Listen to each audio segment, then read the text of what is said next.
Imagine if the greatest villain in history was not brought down by an army, not by a spy, not by a bullet from an enemy, but by his own sister. Yes, this is the story they never wanted you to hear. The woman who spent her life in Hitler's shadow.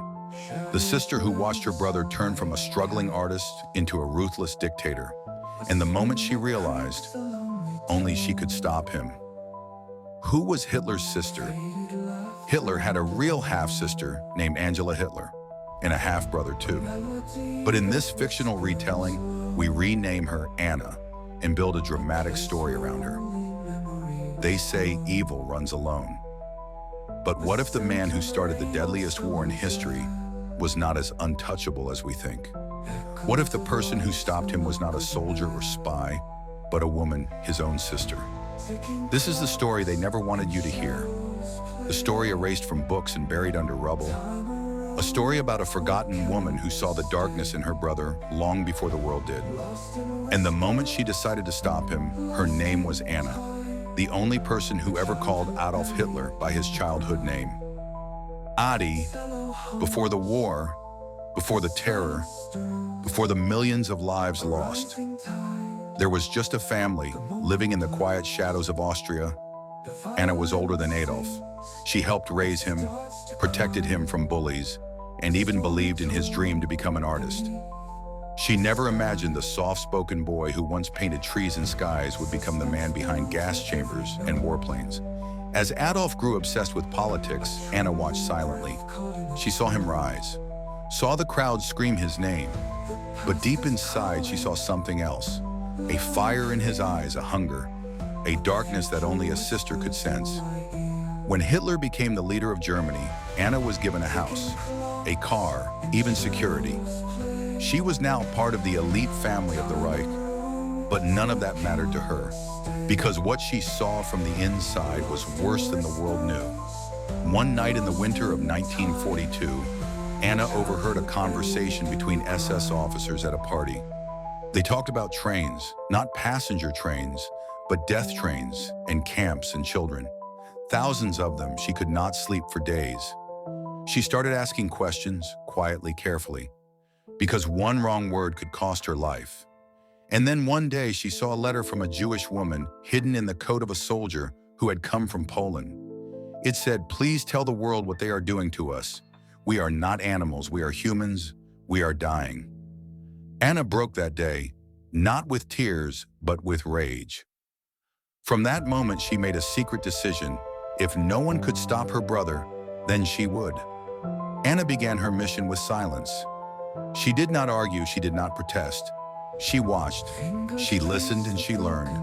She memorized faces, routes, schedules.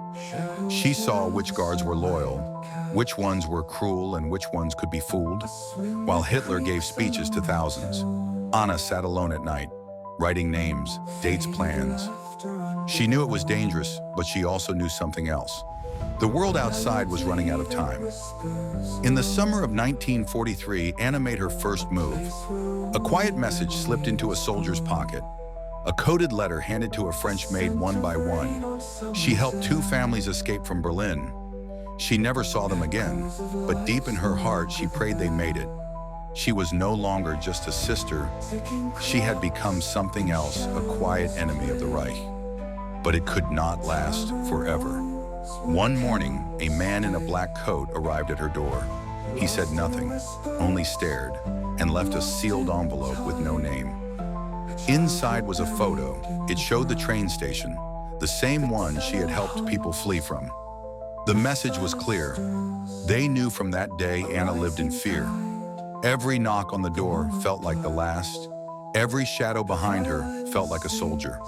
She had one last choice to make, either run away or face her brother. She chose to stay in early 1945. Germany was falling cities, burning armies, breaking, and Hitler hiding in his underground bunker. That was when Anna made her final plan. She used her name, her family title, and demanded to see her brother one last time. The guards hesitated, but no one dared stop Hitler's own blood. She was allowed in, What happened next was a moment history never recorded, but one that changed the course of everything. It was cold and silent. The walls of the bunker felt like a grave. Dark, heavy, filled with the smell of fear and metal. Anna walked down the narrow halls, step by step, heart pounding. Past soldiers who refused to look her in the eyes. Past maps marked with red lines. Past broken radios and burning candles.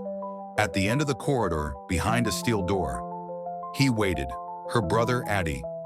He was no longer the man she remembered, his face pale, his hands shaking, eyes full of madness. But when he saw her, he smiled. He called her by her childhood name. "My Anna," he said, "I knew you would come." She sat beside him like they used to, when they were children. But now there were no stars to look at, no dreams to talk about, only death between them. They spoke for hours. Mostly he spoke about betrayal, about enemies, about the war, about his own people turning against him. Anna said nothing. She only listened until he asked her one question. "Do you still believe in me?" She looked into his eyes and said, "I believe you lost yourself a long time ago." That night, a dinner was served. 2 plates, 2 cups of tea. Anna reached into her coat where a small glass bottle was hidden. Inside, it was a poison, colorless, tasteless instant. She poured it into one of the cups, slowly, calmly, without shaking. When he returned, he picked up the cup without question, raised it to his lips and smiled at her. "To the future," he said, and he drank. Anna watched, eyes steady, breath silent, as her brother. The man who set the world on fire took his last sip. In minutes, he collapsed. No gunshot, no war cry, no farewell, just silence. And in that silence, Anna stood, looked at the man who had once been her little brother, and walked away. Anna walked out of the bunker alone. No one asked questions. No one dared stop her. The guards assumed the Führer had dismissed her. They did not know they had just witnessed the fall of a dictator. Within hours, the bunker was sealed and the lie was prepared. The official story: Hitler shot himself to avoid capture. His body burned, his legacy hidden under ash and cement. No one mentioned the sister. No one ever would. Anna vanished that night. No record of her leaving Berlin. No grave.